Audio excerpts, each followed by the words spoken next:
ಬೆಳಗ್ಗೆ ಈಚೆಗೆ ಬಂದು ನೋಡಿದ್ರೆ ನನ್ನ ಮಗನೂ ಇಲ್ಲ. ಸೈಕ್ ಆಗ್ಬಿಟ್ಟೆ. ಆಮೇಲೆ ನಾನು ಒಬ್ಬನೇ ಇದ್ದೀನಿ. ಗುಡ್ ಮಾರ್ನಿಂಗ್ ಹೇಳ್ತಾ ಇವತ್ತಿನ ಲಾಗ ಸ್ಟಾರ್ಟ್ ಮಾಡ್ತಿದ್ದೀನಿ ಫ್ರೆಂಡ್ಸ್.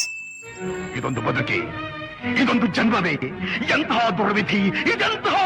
ಅದೆಲ್ಲ ಮುಗಿಸ್ಕೊಂಡು ಟೀ ಕುಡಿಬೇಕಾಯ್ತು. ಟೀ ಕುಡಿದ್ಬಿಟ್ಟು ಟೈಮ್ ಆಗಿರೋದ್ರಿಂದ ನಾನು ಮಗ ತೊಳ್ಕೊಂಡು ಫ್ರೆಶ್ ಅಪ್ ಆಗೋಣ ಅಂತ ಬಂದೆ. ಎಷ್ಟು ಉಜ್ಜಿದ್ರು ವೈಟ್ ಆಗಲ್ಲ. ಜನ್ಮಕ್ಕೆ ಹೋಗೋ. ಅದೆಲ್ಲ ಮುಗಿಸ್ಕೊಂಡು ಕನ್ನಡಿ ಬಂದೆ ನಿಂತ್ಕೊಂಡೆ. ಅಂದರೆ ವೈಟ್ಗಿದ್ದೀನಿ ಅಂತ ಅಂದ್ಕೊಂಡು ನನಗೆ ನಾನೇ ಬ್ಲ್ಯಾಕ್ ಶರ್ಟ್ ಹಾಕ್ಕೊಂಡು ಬ್ಲ್ಯಾಕ್ ಇರೋದಕ್ಕೆ ಬಂದೆ ಡ್ಯೂಟಿಗೆ. ಅದೆಲ್ಲ ಮುಗಿಸ್ಕೊಂಡು ಶೋರೂಮ್ಗೆ ಹೋಗ್ಬೇಕಾಯ್ತು. ಹಂಗಾಗಿ ನಮ್ಮ ಬಡವ್ರ ಬಾದಾಮಿ ನನ್ನ ಫೇವ್ರೇಟ್ ಗಾಡಿ ಎತ್ಕೊಂಡು ಬಂದೆ. ಅದೆಲ್ಲ ಮುಗಿಸ್ಕೊಂಡು ಟೀ ಕುಡಿಯೋಕ್ಕೆ ಅಂತ ನಮ್ಮ ರೆಗ್ಯುಲರ್ ಶಾಪಿಗೆ ಬಂದೆ. ಈ ಹುಡುಗೆಲ್ಲ ಟೀ ಮಾಡ್ತಿದ್ದ.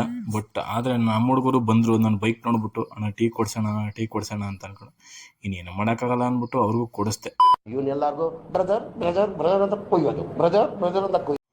ಅದೆಲ್ಲ ಮುಗಿಸ್ಕೊಂಡು ಶೋರೂಮಿಗೆ ಬರಬೇಕಿತ್ತು. ಇಸು ಶೋರೂಮ್ಗೆ ನಮ್ದು ಸ್ವಲ್ಪ ಪ್ರಾಬ್ಲಮ್ ಇತ್ತು ಗಾಡಿ. ಏನಕ್ಕೆ ಅಂದರೆ ನಮ್ಮ ಬಡ್ಡಿ ಮಗಂದು ಇಲ್ಲಿ ನನ್ನ ಮಗಂದು ಇದೆಲ್ಲ ಕಚ್ಬಿಟ್ಟು ಹಾಳು ಮಾಡಿಬಿಟ್ಟಿತ್ತು. ಅದ್ರ ಕಾರಣದಿಂದ ಟರ್ಬೋ ಹೋಗ್ಬಿಟ್ಟಿದ್ದು ಹೇಳಿದ್ರು. ಹಾಗೆ ನಿಜನ ಸುಳ್ಳ ಅಂತ ನೋಡೋಕೆ ಹೋಗೋದು ಬಂದಿದೆ. ಸ್ವಲ್ಪ ಡ್ಯಾಮೇಜ್ ಆಗಿ ಅದೆಲ್ಲ ಮುಗಿಸ್ಕೊಂಡು ತಿರ್ಗಿ ನಮ್ಮ ಆಫೀಸ್ ಹತ್ರ ಬಂದೆ. ವಿಡಿಯೋ ಮಾಡೋಣ ಅಂತ ಮಕ್ಕ ಮುಚ್ಚಿದ್ದೆ.